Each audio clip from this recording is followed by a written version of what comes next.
All right, well, we have Tyler here and his company, Utah InfoTech. So Tyler is Actually, InfoTech Enterprise Solutions. so it's a mouthful is what it Yeah, a is. little bit. We just go by InfoTech, but yeah. But Tyler is incredible. He is in the IT world and he is just doing leaps and bounds for so many companies right now with the coronavirus. So Tyler, I'm kind of going to turn the time over to you, kind of explain what you've been up to lately, explain who you are, what you do, and how you've responded to the whole coronavirus. So I'm in IT at InfoTech.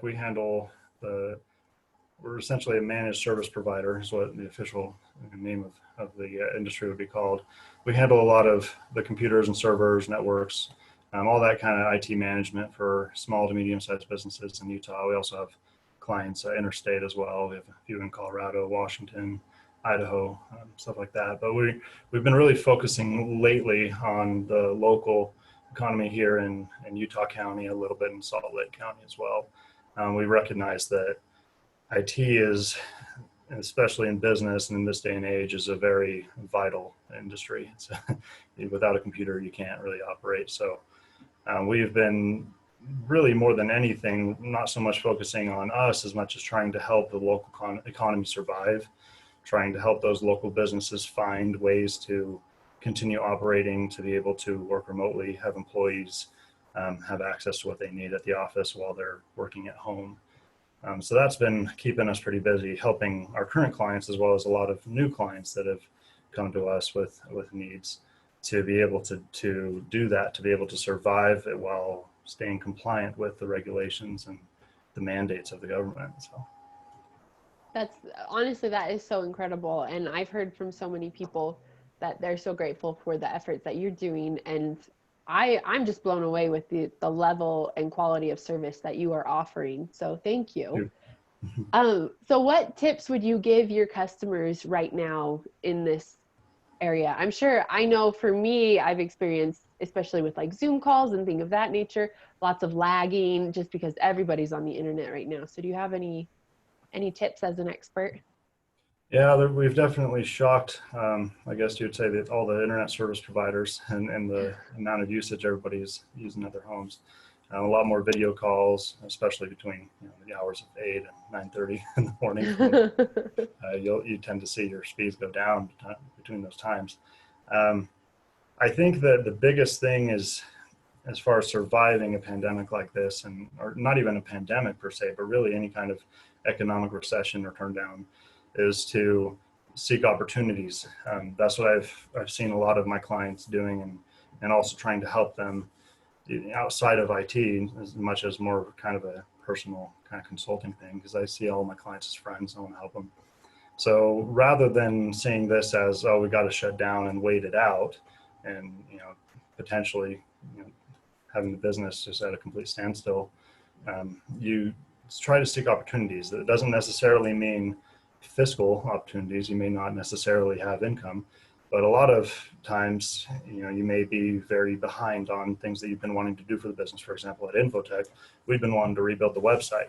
So I took this time to, while we have been busy with our clients, we also went ahead and had our website completely revamped and rebuilt from the ground up and doing stuff there. Other clients, one of them's a dentist. They went ahead and remodeled their whole office while they're not having any patients coming in. Another dentist client we have actually out in Price, they've been waiting to implement a new practice management software and get a new server and Active Directory, all these things we've been wanting to do for the last couple months. They finally just were like, well, we don't have anything to do now. Let's go ahead and pull the trigger. So all of business, all these businesses may be impacted pretty significantly financially, but you can use this time to get some stuff done that you haven't been able to get done. In some cases, you may actually be able to capitalize on it if you're able to find an opportunity. Restaurants are a bit tough, I would think, but many businesses should be able to find something to make it a positive situation. I love that answer. And I guess that kind of leads into my third and final question, which is there any opportunities you've noticed throughout this time that you're like, we weren't doing this prior to this whole situation, but now that we are, we think we want to continue using it moving forward?